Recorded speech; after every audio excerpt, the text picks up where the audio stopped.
Sa pagsasama ng mag-asawa ay madalas na pera ang pinoproblema at talagang nagiging hadlang ang kahirapan sa dalawang taong nagmamahalan. Ngunit ikaw, ipagpapalit mo ba ang pag-ibig sa pera? O gagawa ka ng paraan para manatili kayong dalawa? Kung ganon, ay tunghayan mo ang istoryang ito na tiyak ay kapupulutan mo ng aral. Isang araw ay masayang masaya ang magkasintahan na si Makoy at Danica. Si Makoy na isa lamang hamak na magsasaka at si Danica naman na anak ng isang mayamang mag-asawa. Pero kahit na langit at lupa sila kung tingnan ng ibang tao, ay talaga namang mahal na mahal nila ang isa't isa. Makoy, pumayag ka na kasi na ipakilala kita sa mga magulang ko. Hindi naman natin malalaman kung tutol o payag sila kung hindi natin naaminin na may relasyon tayong dalawa. Nakangiting sabi ni Danica. Ngunit ayaw talaga ni Makoy na magpakilala ito sa mga magulang ng dalaga. Hindi kasi siya sigurado kung matatanggap ng mga ito na isang hamak na magsasaka lamang ang nobyo ng kanilang anak. Pero Danica, sobrang layo ng agwat kung ipagkukumpara ang buhay nating dalawa.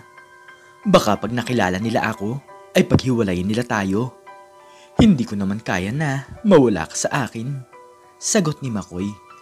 Pinilit naman ito ng dalaga na subukang magpakilala nang sa ganoon ay hindi na sila nagtatago pa. Isang araw ay umalis ang dalawa at nagtungo sa bahay ni Danica. Kinausap nila ang mga magulang ng dalaga at ipinaalam na sila ay magkasintahan na. Ma, pa, si Makoy nga po pala, ang aking nobyo. Pagpapakilala ni Danica. Kitang-kita naman ni Makoy ang pagtingin sa kanya ng mag-asawa. Tiningnan kasi siya nito mula ulo hanggang paa. Simple lamang kasi ang kasuotan nito at halatang mahirap lamang. Magandang tanghali po. Ako nga po pala si Makoy. Masaya po ako na makilala kayo. Pasensya na po dahil hindi po ako nakapagpakilala ng mas maaga. Magalang na sabi ng binata. Ngunit nanlamig siya nang magtanong ang mga magulang ni Danica kung ano ang kanyang mga negosyo at hanap buhay. Sinabi naman ni Makoy na isa siyang magsasaka. Ako po ay isang magsasaka. Nahiya po ako sa inyo dahil alam kong malayo ang agwat ng ating mga buhay. Pero mahal ko po ang inyong anak.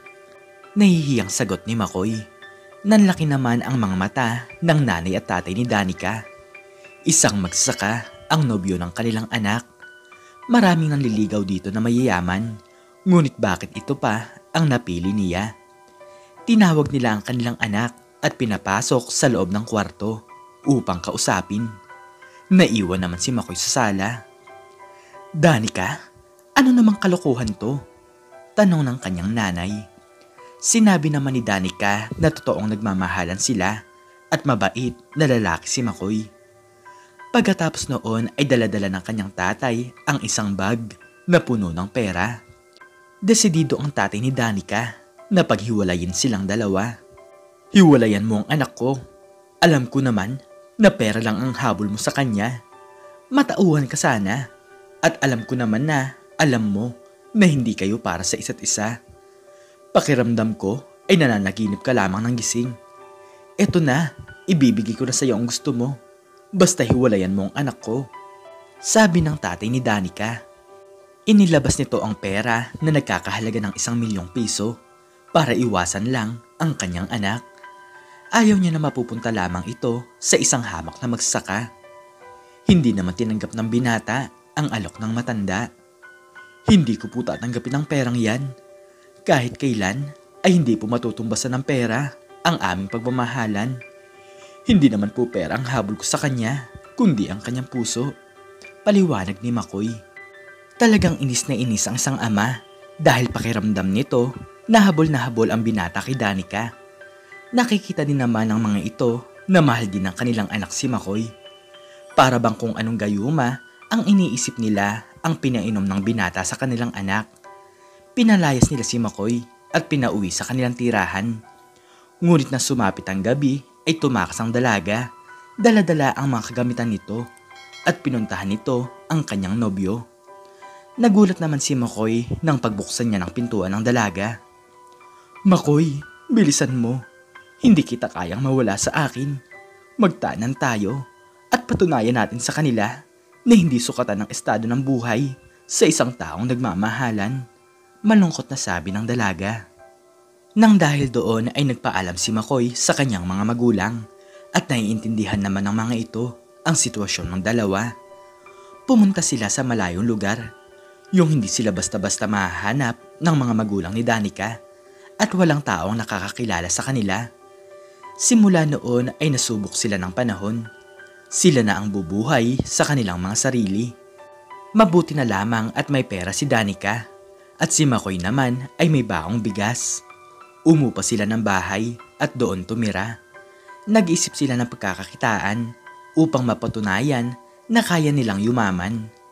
Ang naisipan nilang negosyo ay ang magtayo ng karinderya. Nakaupa agad sila ng malaking pwesto nang dahil sa may perang dala ang dalaga. Magaling magluto si McCoy, lalo na sa mga kakanin. Bilang magsasaka kasi ay marami siyang alam lutuin na matatamis na gawa sa kanin. Marami talaga ang nakamasarap nito at binabalik-balikan sila ng maraming mga tao. Kung minsan ay may lugi, ngunit patuloy pa din silang nagtitinda. Positibo ang dalawa na magtagumpay sila para pumayag ang mga magulang ni Danica sa kanilang pagmamahalan. Ngunit hindi sasapat ang karinderya upang yumaman ng dalawa. Nag-isip pa sila ng iba pang bagay upang lalong lumaki ang kanilang kikitaing pera. Naggawa sila ng design para pambalot sa mga kakanin ni McCoy upang maging presentable sa paningin ng mga mamimili. Nadiskubre nila na oo nga at lalong lumakas ang kanilang mga panindang kakanin. Simula noon ay naisipan nilang suplayan ang mga tindahan. Sa paglipas ng panahon ay doble-doble na ang kanilang kinikita. Nakakapagsupply na din sila sa mga tindahan ng pasalubong, pati na rin sa paliparan.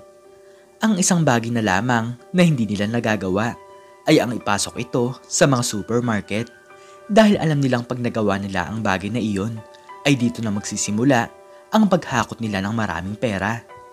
Mahal, magpahinga ka na muna. Alam kong pagod ka na kasi kanina ka pa naghahalo. Ako naman ang gagawa, sabi ni Danica. Naku, kilala mo ako Danica. Laki ako sa hirap, kaya't kayang-kaya ko ang ganitong mga trabaho. Tingnan mo nga hindi pa nga ako pinapawisan. Sinungaling na sabi ni McCoy. Talagang porsigido itong magtagumpay sa kanilang negosyo dahil gusto niya na sa pagbalik nila sa bahay ni Danica ay mayaman na sila. Nang sa ganoon ay mabasbasan na ng mga magulang nito ang kanilang pagmamahalan. Lumipas ang mga buwan ay sinubukan nila itong ipasok sa mga supermarket at titingnan nila kung papasa ba ang kanilang produktong kakanin. Ngunit sa awa ng Diyos ay pumasa nga ito. Napatalon sa saya ang magkasintahan dahil alam nila na dito na magsisimula ang lahat. Kumuha sila ng mga tauhan dahil hindi na nila kakayanin kung sila lamang dalawa ang magtatrabaho. Sa pang-araw-araw ay 5,000 balot ng kakanin ang dapat nilang lutuin sa dami ng susuplayan ng kanilang produkto. Sa maiksing panahon lamang ay nagsimula silang yumaman. Nagdagdag pa sila ng iba pang mga produkto ng kakanin tulad ng tikoy at kalamay. Talagang gumanda ang kanilang buhay pagkalipas lamang ng 1 taon. Danica, handa ka na ba? Tanong ni McCoy. Handa saan? Takang tanong ni Danica. Kung handa ka na ba na bumalik tayo sa bahay niyo? Gusto kong hingin muli ang basbas ng mga magulang mo at siguro naman ay matatanggap na nila ako dahil alam ko namang napatunayan natin na karapat-dapat ang isang magsaka sa katulad mong magandang dalaga. Pambabola ni McCoy. Kinabukasan ay umuwi sila sa bahay ng mga magulang ni Danica. Isang mahigpit na yakap naman ang sumalubong sa dalaga. Anak, alam mo ba na miss ka na namin? Nabalitaan namin ng tatay mo na nagtagumpay kayo sa negosyo. McCoy, patawarin mo kami at agad ka naming hinusgahan. Ang akala kasi namin ay pera lamang ang habol mo sa aming anak. Ngunit pinatunayan mo naman na mali kami sa aming akala. Nang dahil doon ay ibibigay namin sa inyo ang inyong kagustuhan. Pumapayag na kami na maging kayong dalawa. At higit sa lahat ay kami na ang gagastos para sa inyong pagpapakasal. Umiiyak na sabi ng nanay ni Danica. Matagal na pala nilang nabalitaan na nagtagumpay ang dalawa. Ngunit hinayaan lamang nila ang mga ito at sinubukan kung talaga bang kaya nilang buhayin ang kanilang mga sarili. Dumaan ang mga buwan na paghahanda ay ikinasal ang dalawa. Wala nang hadlang sa kanilang pagmamahalan nang dahil sa pagsisikap ni McCoy. Pinatunayan niya na hindi basehan ang estado ng buhay sa taong nagmamahalan. Masayang masaya sila at nagkakilala na din ang kanilang mga pamilya. Lumipas lamang ang ilang buwan ay nalaman nilang buntis si Danica at masaya ang kanilang mga magulang nang dahil sa magkakaroon na sila ng sariling apo. Sa buhay natin ay kailangan natin magtiwala at huwag tayong magbase sa pera kung sino ang ating makakasama sa buhay. Sa panahon ngayon, ang kasabihan ng iba ay matututunan mo din namang mahalin ang isang tao, kaya't pumili ka na ng mayamang mapapangasawa. Ngunit masakit isipin na ito na ang pinaniniwalaan ng iba. Ang piliin ng hindi mahal dahil ang mahalaga daw ay palaging may laman ng tiyan at nabibili ang mga bagay na pinapangarap. Pero ang totoong pag-ibig ay hindi nabibili ng pera o salapi dahil ang tunay na pag-ibig ay ang pagtitiwala, pagtutulungan at higit sa lahat ay pareho kayo na may takot sa ating Panginoon. Ikaw, anong natutunan mo sa istoryang ito? I-comment mo sa baba ang iyong natutunan. At hanggang dito na lamang po nagtatapos ang aking istorya at sana po ay nagustuhan niyo ito. Please like, share, and subscribe and click the notification bell para lagi kang updated sa mga bago kong istorya. Muli ay maraming salamat po at God bless us all.